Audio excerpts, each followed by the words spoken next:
Alors, j'ai vu ça sur X, je voulais vous le partager. C'était sur Turbo, apparemment, j'ai pas regardé l'émission, mais c'est retrouvable en replay, hein, évidemment. Ça date du 3 novembre, donc c'était ce dimanche.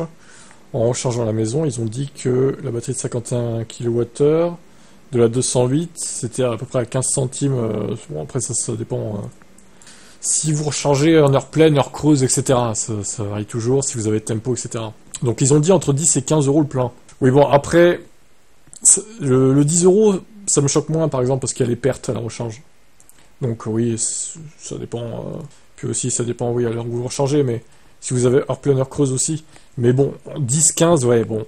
À la rigueur, ça peut passer, mais c'est surtout sur les superchargeurs, quoi. Les chargeurs publics, ils disent que ça coûte 90 centimes le kilowattheure, ce qui est juste du mytho, en fait. Comme ils disent, c'est entre 50 et 60 centimes la plupart du temps, donc c'est quasiment 2 fois moins cher que ce qu'ils annoncent. Et là, c'est pas normal de mentir à ce point-là, quoi. Donc, à la fin de leur essai à Turbo, ils ont dit, avec 360 km effectués, j'ai rechargé pour 36,80 €.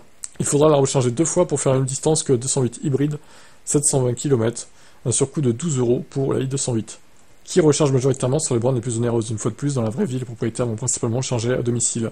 On est donc loin des 36,80 €. Comment peut-on présenter un calcul et une conclusion aussi biaisée avec un tel aplomb? Tous les clichés étant anti-VE étaient réunis. Bon, bah, ça donne pas envie de regarder hein, cette émission Turbo anti-VE aussi. Donc bah, ça donne du grain à moudre aux anti-VE et pro-thermiques, et en plus c'est des calculs faux la plupart du temps. Et surtout les longs trajets, bah, ça reste quand même épisodique, c'est pas tout le temps. On recharge principalement chez soi, donc encore une fois, à quoi ça sert de nous montrer des reportages comme ça, si ce n'est bah, pour plaire aux pétroliers et aller dans leur sens en fait. Moi ça m'énerve, hein. Franchement quand c'est que ça va cesser tout ça hein. Vous en pensez quoi?